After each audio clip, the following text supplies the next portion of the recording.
خیلی مخلصیم. سلام. باند پارچه‌ای میپرسن چیه؟ بعضی از حضرات دید که دارن باهاش کار میکنن، بعضی هم نمیدونن یا زدنش اشتباه انجام میدن. باند پارچه‌ای برای کجا استفاده میشه؟ برای این نوک میله استفاده میشه و پشت میله. طرز استفادهش و زدنش هم من براتون میگم. برای خوردگی‌های شدید فومکاری‌ها استفاده میشه که حتما باید با سشوار کار کنید. زدنش هم به این صورته که شما باند پارچه‌ای رو باز میکنید، اندازه یک بند انگشت از بالا تا پایین اینجوری یکی میاد پایین. بعد ما فقط اون نوک میله رو میخوایم باند ببندیم، نه بغل میله. بعضیا میگن فقط دور میله رو باند میبندن. اصلا اشتباه.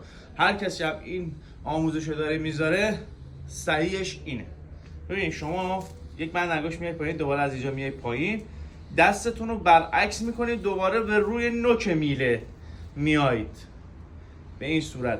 دوباره از این ور میایید پایین، میایید بالا، دوباره دستتون رو میایید رو نوک میله.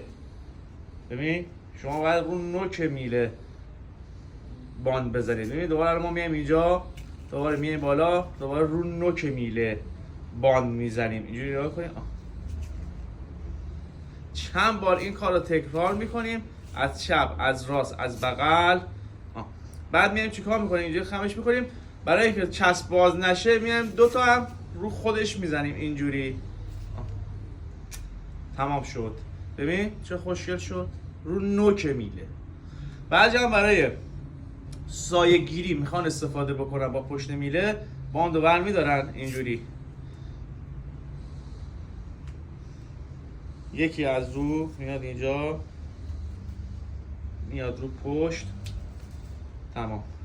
بعد دوباره دستمون اینجوری میکنیم، یکی دو بار، همون یک بار رو خود میله میخوابونیم. تمام. یعنی این میله الان هم آماده فرم کاریه از نوک، هم آماده سایه گیری از پشت میله.